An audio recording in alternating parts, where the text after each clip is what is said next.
تو بات تو انہوں نے بڑی اچھی کی. آج کل پاکستان میں سب کچھ رینٹ پہ چلتا ہے, اور صرف پارٹیاں رینٹ پہ نہیں ہیں, میڈیا ہاؤسز بھی رینٹ پہ چلتے ہیں, جرنلسٹ بھی رینٹ پہ چلتے ہیں, لائرز بھی رینٹ پہ چلتے ہیں, سارے رینٹ پہ ہیں. لیکن وہ جو آپ بات کر رہے تھے نا بلوچ صاحب کہ جینوئن ڈیموکریسی ہونی چاہیے, اور پھر آپ نے کہا کہ لوگ جو ہیں وہ پارٹیاں بدل لیتے ہیں, ان کی اصل پارٹی ایک ہی ہوتی ہے. تو میں سوچ رہا تھا کہ کتنے سچے آدمی ہیں آپ, کہ آپ کی پارٹی میں بھی ایسے بہت سے لوگ ہیں جو کبھی کاف لیگ میں ہوتے ہیں, کبھی نون لیگ میں ہوتے ہیں, پھر آپ کی پارٹی میں آ جاتے ہیں.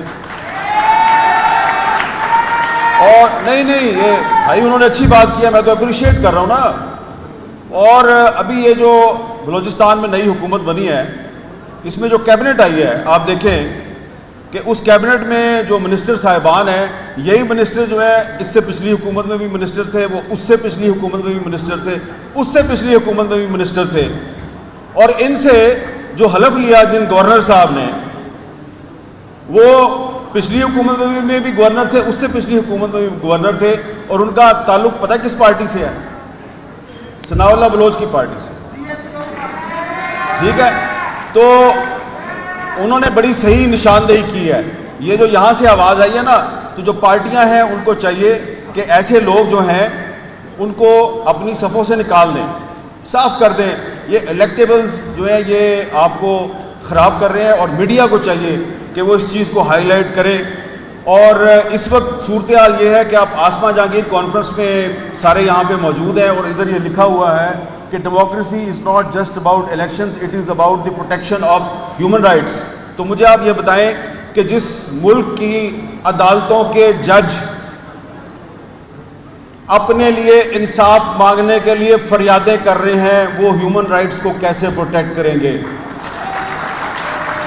اور صرف جج صاحبان جو ہیں وہ پروٹیکشن نہیں مانگ رہے, اپنی آزادی کا تحفظ نہیں مانگ رہے, ہر کوئی جو ہے وہ اپنا تحفظ مانگ رہا ہے. اور یہ سچویشن صرف پاکستان میں نہیں ہے, یہ اس پورے ریجن میں اس وقت یہی صورتحال ہے. انڈیا کی صورتحال بھی کوئی مختلف نہیں ہے, سری لنکا کی صورتحال بھی کوئی مختلف نہیں ہے, بنگلہ دیش کی صورتحال بھی کوئی مختلف نہیں ہے. لیکن ہم بات کر رہے ہیں پاکستان میں, پاکستان کے بارے میں. تو یہاں پر اس وقت جس آئین کی بالادستی کی یہاں پہ بات ہو رہی ہے, یہ آپ کو ماننا پڑے گا, مانو یا نہ مانو. آئین پاکستان کو یہاں پر تقریباً غیر مؤثر کر دیا گیا ہے. آپ جس آئین کے تحفظ کی بات کر رہے ہیں وہ پہلے سے غیر محفوظ ہے. اس کی وائلیشن صرف غیر سیاسی لوگ نہیں کرتے, سیاسی لوگ بھی کرتے ہیں. اور اب پاکستان کا میڈیا, ہم جیسے لوگ جو کہتے تھے جی کہ آئین اگر اس پہ عمل درآمد ہو تو سارے مسئلے حل ہو جائیں گے, اب ہمیں لگتا ہے کہ آئین تو خود تحفظ مانگ رہا ہے. اور کیونکہ میں صحافی ہوں تو میں تو صحافیوں کی بات کروں گا. جتنے غیر محفوظ پاکستان کے صحافی اس دور میں ہیں, کبھی نہیں تھے اس سے پہلے. آپ دیکھیں کہ اس ملک کی سپریم کورٹ نے ایک صحافی ارشد شریف کے قتل پر از خود نوٹس لیا. کیا ہوا؟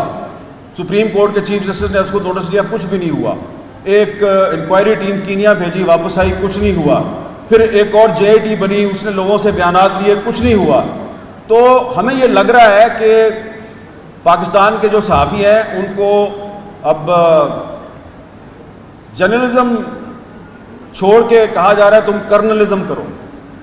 تو ہم نے تو بھائی جرنلزم ہی کرنی ہے, وہ والا کام نہیں کرنا جو جنرل ضیاء اللہ کے دور میں ہوتا تھا یا جنرل پرویز مشرف کے دور میں ہوتا تھا.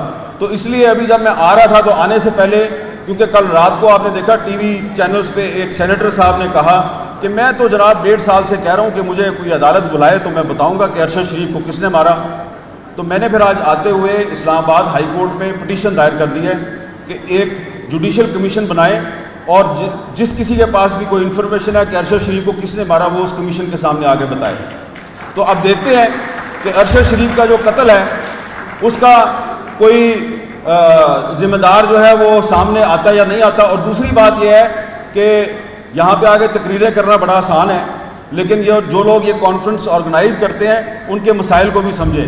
میں ان کے مسائل میں اضافہ نہیں کرنا چاہتا, اس لیے کہ دھواں دار تقریر کر کے ہم تو چلے جائیں گے اور انہوں نے یہیں پہ رہنا, اگلے سال پھر کانفرنس کرنی ہے. تو وہ ثناء اللہ بلوچ صاحب کہہ رہے تھے نا کہ آپ ایک کانفرنس نہ کیا کریں, 2 یا 3 کیا کریں. تو آپ بھی پہلے صرف ایک پارٹی نہیں, جن پارٹیوں کے لیڈروں نے یہاں پہ آ کے تقریریں کی ہیں وہ اپنی اپنی پارٹیوں سے 2 یا 3 ان لوگوں کو نکالیں اور پھر اگلے سال آئیں. تو اس لیے ہم نے اب یہ فیصلہ کیا ہے کہ ہمیں تقسیم کر دیا گیا ہے, ہم ایک دوسرے پہ اعتماد نہیں کرتے. ارشد شریف کا جو قتل کا مقدمہ ہے اس کو ہم ٹیک اپ کرنے میں, اس پر کوئی تحریک چلانے میں کامیاب نہیں ہوئے, لہذا ہم نے اب فیصلہ کیا کہ اب کسی اور کے پاس نہیں جانا. اب ہم جو آپ لوگ کہتے ہیں نا یہ ٹی وی اینکر جو ہیں یہ بات کیوں نہیں کرتے, ٹی وی اینکر نے وہ بات کیوں نہیں کی, تو آپ کو تو پتا ہے بھائی ہم تو پالیسی میکر نہیں ہیں, چینل کسی اور کا ہے, ہم تو اس میں بیٹھ کے بات کر رہے ہوتے ہیں. تو اگر وہ ہمیں آفر کر دیں تو ہم کیا کر سکتے ہیں.